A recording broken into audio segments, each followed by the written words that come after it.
Every democratic school is different because the students are all unique. Because of this type of education isn't a one-size-fits-all approach. Each school is allowed to express itself in its own creative way, and to learn from other democratic schools. Because the organization isn't enclosed, education becomes highly fluid and dynamic. There is a self-perfecting mechanism built into the system itself. I don't think the actual act of teaching is what's poison. I think the act of forcing it upon someone. Like, I think if you actually go to the person and want them to teach you, like in my coding class right now, Michelle, the person who's teaching me, doesn't really even know. I actually think I know more than she does at this moment. If we could all just brainstorm with each other, and if we wouldn't have the creativity beaten out of us at an early age, you know. Either they'll default to the directory you're in. I am a fan of algebra. It's fun. It's just really cool figuring out how you can make an equation this long turn into something this big and have an answer. It's, you know, it's enthralling. If your heart isn't in what you do, you'll never learn it. You just won't. You can try over and over and over again, but you'll forget it. It just kind of like cramming for a test. You remember everything for the test, but after that, you're done. I mean, I've grown up having friends that have been so much older than me, and I've learned so much from them, and they've been like older siblings to me. But then I've had the younger ones to be like that to them. Being a child shouldn't be about waking up at 6 o'clock in the morning to sit in sterile classes for 6 hours a day, and then when they go home they're so tired that the only thing they want to do is watch TV and play video games. In many ways, they are basically going to work. In democratic schools, children learn because they want to learn. They are curious about the world and are driven internally to understand how things work. Public schools, on the other hand, kill creativity. The core philosophy behind education today assumes children can only learn when they are forced by punishment. This isn't to say there are no penalties in democratic schools. Here is an example of students themselves running their own judicial system. After two students got into a fight, they had to go to a judicial committee. Here's how the students explain the process. Well, I say it's sort of like a court. How do I describe it?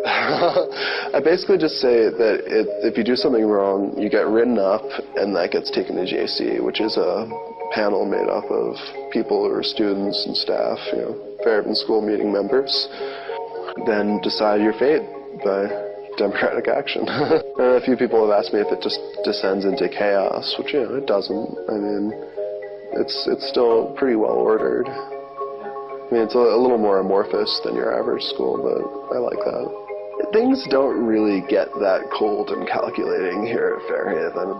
Your friends, or at least acquaintances that you're trying, you know, but you obviously don't let that get in the way of your decisions. But it still keeps you from just turning it into some kind of bureaucratic machine. Is there any further discussion on charging Grant with dangerous activity? All in favor? Opposed? Abstaining? That does not pass. Matt, you're charged with dangerous activity and harassment. How do you plead? Guilty.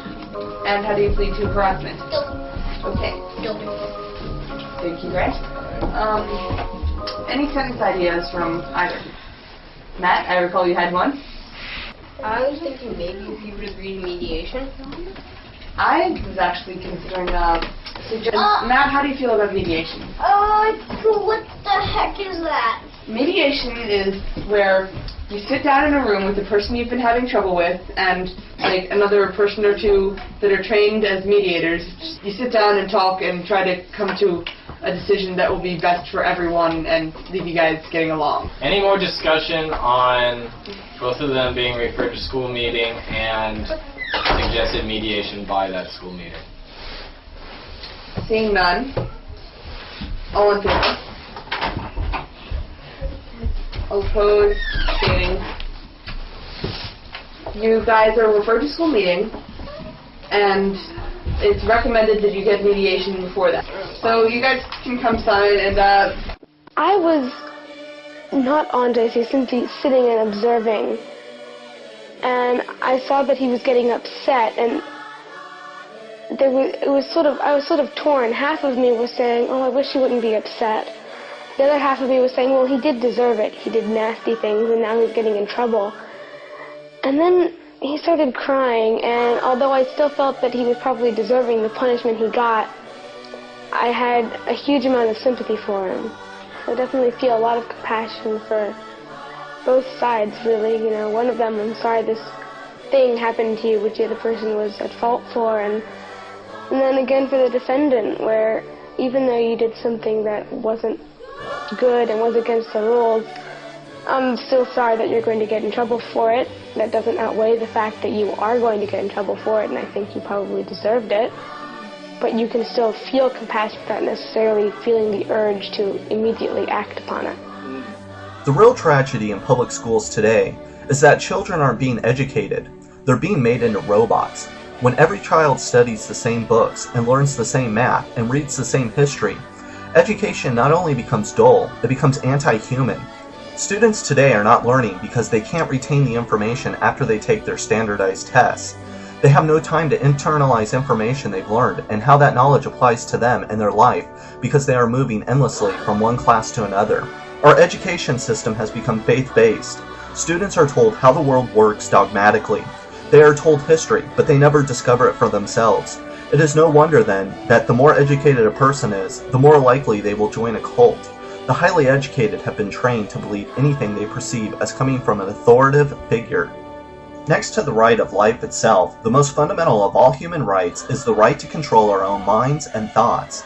That means the right to decide for ourselves how we will explore the world around us, how we think about our own and other person's experiences, and find and make the meaning in our own lives.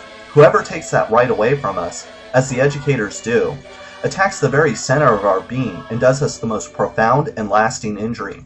They tell us in effect that we cannot be trusted even to think, that for all of our lives we must depend on others to tell us the meaning of our world and our lives, and that any meaning that we make for ourselves out of our own experiences has no value.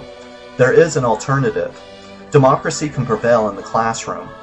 If anyone asks me where to go to school, I have like this sort of standard response. Well, I go to a school called Fairhaven. It's democratically run. For example, you get to elect whether or not the staff gets to stay.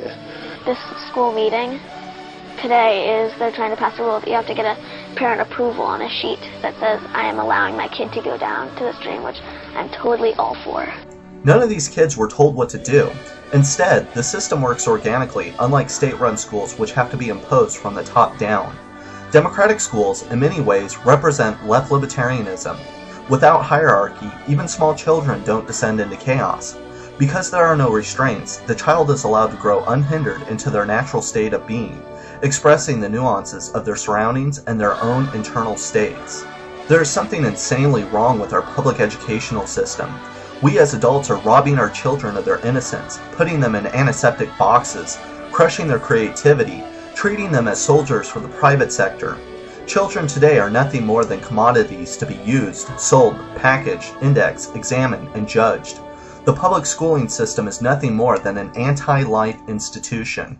We ask, what happened to our children? Why are they so decadent? Why do they do nothing more than watch TV and play video games?